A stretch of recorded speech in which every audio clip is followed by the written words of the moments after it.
Hello മക്കളെ, നമ്മുടെ SSLC result വന്നു. ഇനി നമുക്ക് +1 അഡ്മിഷൻ നേടണം അല്ലേ? അപ്പോൾ അതിന് വേണ്ടിയിട്ട് നമ്മൾ ഓൺലൈനായിട്ടാണ് അപേക്ഷ സമർപ്പിക്കേണ്ടത്. www.hscap.kerala.gov.in എന്ന സൈറ്റിലൂടെ നിങ്ങൾക്ക് മെയ് 16 വൈകുന്നേരം 4 മണി മുതൽ ഓൺലൈനായിട്ട് അപേക്ഷ സമർപ്പിക്കാം. അപ്പോൾ അതിന് വേണ്ടിയിട്ട് നിങ്ങൾക്ക് എന്തെല്ലാം സർട്ടിഫിക്കറ്റുകളാണ് ആവശ്യമുള്ളത് എന്നതാണ് ഈ ഒരു വീഡിയോയിലൂടെ സാർ ഡിസ്കസ് ചെയ്യാൻ പോകുന്നത്.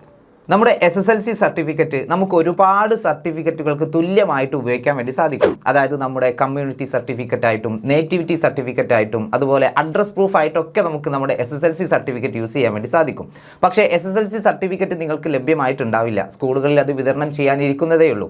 അപ്പോൾ നമുക്ക് അപേക്ഷ സമർപ്പിക്കുന്ന സമയത്ത് എന്ത് ചെയ്യും? അപ്പോൾ ഈ സർട്ടിഫിക്കറ്റുകളൊന്നും അപേക്ഷാ സമർപ്പണത്തിന് സമയത്ത് ആവശ്യമില്ലാത്ത സർട്ടിഫിക്കറ്റുകളാണ്. നമുക്ക് അഡ്മിഷൻ എടുക്കുന്ന സമയത്താണ് ഇത്തരം സർട്ടിഫിക്കറ്റുകളുടെ ആവശ്യം വരുന്നത്. അപ്പോൾ നമ്മൾ SSLC സർട്ടിഫിക്കറ്റ് ആണ് നമ്മൾ കമ്മ്യൂണിറ്റി ആയിട്ടും അതുപോലെ നേറ്റിവിറ്റി ആയിട്ടും റെസിഡൻഷ്യൽ അഡ്രസ്സിൻ്റെ പ്രൂഫായിട്ടൊക്കെ നമ്മൾ കൊടുക്കുന്നതെങ്കിൽ നമുക്ക് SSLC സർട്ടിഫിക്കറ്റ് അവിടെ ഹാജരാക്കിയാൽ മതിയാവും. പിന്നീട് വരുന്നത് നമുക്ക് സ്പോർട്സ് കോട്ടയിൽ അഡ്മിഷൻ നേടുന്ന വിദ്യാർത്ഥികളാണെങ്കിൽ നമ്മൾ അതത് ജില്ലാ സ്പോർട്സ് കൗൺസിൽ നൽകുന്ന സർട്ടിഫിക്കറ്റ് നിങ്ങൾ എന്ത് ചെയ്യേണ്ടി വരും? ഹാജരാക്കേണ്ടി വരും. ഓക്കെ, അതുകൂടാതെ നിങ്ങൾക്ക് ബോണസ് പോയിന്റുകൾ ലഭിക്കുന്നുണ്ടെങ്കിൽ അതെല്ലാം തെളിയിക്കുന്ന സർട്ടിഫിക്കറ്റുകൾ നിങ്ങൾ എന്ത് ചെയ്യേണ്ടി വരും? ഹാജരാക്കേണ്ടി വരും. അപേക്ഷകർ 2024 ജൂൺ 1 15 വയസ്സ് പൂർത്തിയായവരും 20 വയസ്സ് കവിയാത്തവരുമായിരിക്കണം. ഇതിൽ പ്രായപരിധി ഇളവ് ആഗ്രഹിക്കുന്ന വിദ്യാർത്ഥികളാണെങ്കിൽ പൊതുവിദ്യാഭ്യാസ ഡയറക്ടർ നൽകുന്ന പ്രായപരിധി ഇളവ് സർട്ടിഫിക്കറ്റ് നിങ്ങൾ ഹാജരാക്കേണ്ടി വരും. ഇതെല്ലാം അഡ്മിഷൻ സമയത്താണ് നിങ്ങൾ ഹാജരാക്കേണ്ടി വരിക.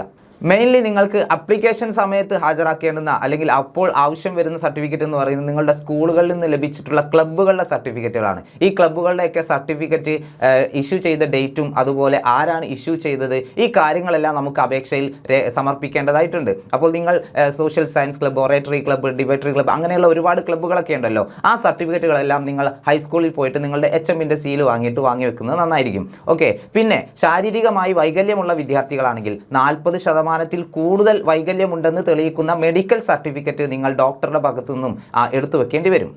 നിങ്ങൾ LSS യോഗ്യത നേടിയ വിദ്യാർത്ഥികളാണെങ്കിൽ AEO നൽകുന്ന സർട്ടിഫിക്കറ്റും അതുപോലെ USS യോഗ്യത നേടിയവരാണെങ്കിൽ പരീക്ഷാഭവൻ നൽകുന്ന സർട്ടിഫിക്കറ്റും NMMS ക്വാളിഫൈഡ് ആയിട്ടുള്ള വിദ്യാർത്ഥികൾ അവരുടെ റിസൾട്ടിൻ്റെ പേജും നിങ്ങൾ ഹാജരാക്കേണ്ടി വരും. SPC carrots, SPC project Kerala നൽകുന്ന സർട്ടിഫിക്കറ്റ് ഹാജരാക്കേണ്ടി വരും. മുന്നോക്കക്കാരിൽ പിന്നോക്കക്കാരായിട്ടുള്ള വിഭാഗക്കാർ, അതായത് EWS എക്കണോമിക്കലി വീക്കർ സെക്ഷൻ ആയിട്ടുള്ള വിഭാഗക്കാർ income and asset certificate village ഓഫീസിൽ നിന്നും ഹാജരാക്കേണ്ടി വരും. പ്രത്യേകം ശ്രദ്ധിക്കുക, നിങ്ങൾ സ്പോർട്സ് കോട്ടയിൽ അഡ്മിഷൻ നേടാൻ ആഗ്രഹിക്കുന്ന വിദ്യാർത്ഥികളാണെങ്കിൽ നിങ്ങളുടെ ആപ്ലിക്കേഷൻ സ്റ്റാർട്ട് ചെയ്യുന്നത് 21 മുതലാണ്. ഓക്കെ, അപ്പോൾ തന്നെ നിങ്ങൾ എന്ത് ചെയ്യണം? നിങ്ങളുടെ സ്പോർട്സ് കോട്ടയുമായി ബന്ധപ്പെട്ട സർട്ടിഫിക്കറ്റുകളെല്ലാം അതാത് സ്പോർട്സ് കൗൺസിലിൽ നിന്നും നിങ്ങൾ നേടിയെടുക്കേണ്ടതാണ്. 22 ഓൺലൈനായിട്ട് രജിസ്ട്രേഷൻ ആരംഭിക്കും. ലിറ്റിൽ കൈറ്റ്സ് ബോണസ് പോയിന്റ് ലഭിക്കേണ്ട വിദ്യാർത്ഥികൾ കൈറ്റ് നൽകുന്ന A ഗ്രേഡ് സർട്ടിഫിക്കറ്റ് ഹാജരാക്കേണ്ടി വരും. മെയ് 16 വൈകുന്നേരം 4 മണിക്ക് നമ്മുടെ അപേക്ഷകളുടെ ആ ഒരു ഓൺലൈൻ പ്രോസസ്സ് ആരംഭിക്കുമെങ്കിലും നിങ്ങൾ ആരും തിരക്ക് കൂട്ടേണ്ട കാര്യമില്ല. നമുക്ക് സമയമെടുത്ത് അധികം തെറ്റുകളൊന്നും വരുത്താതെ ചെയ്യാൻ വേണ്ടി ശ്രദ്ധിക്കുക.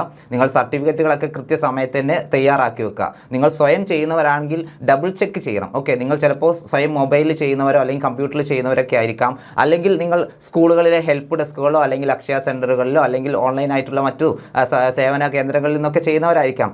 എന്ത് തന്നെയാണെങ്കിലും ഫൈനൽ കൺഫർമേഷൻ കൊടുക്കുന്ന സമയത്ത് നിങ്ങളെല്ലാം ഒന്നുകൂടി ഡബിൾ ചെക്ക് ചെയ്യാം. നമുക്ക് ട്രയൽ അലോട്ട്മെൻറ്റ് വന്നു കഴിഞ്ഞതിന് ശേഷവും നമുക്ക് എഡിറ്റ് ചെയ്യാനുള്ള ഓപ്ഷൻസ് ഒക്കെ ഉണ്ടാവും. എങ്കിലും നമ്മൾ ആദ്യമേ നല്ല രീതിയിൽ എന്ത് ചെയ്യുക? അപേക്ഷകൾ സമർപ്പിക്കുക. എല്ലാവർക്കും ഇഷ്ടപ്പെട്ട സ്കൂളിൽ തന്നെ അഡ്മിഷൻ ലഭിക്കട്ടെ എന്ന് ആശംസിച്ചുകൊണ്ട് സാറോട് നിർത്തുന്നു. ഓക്കെ.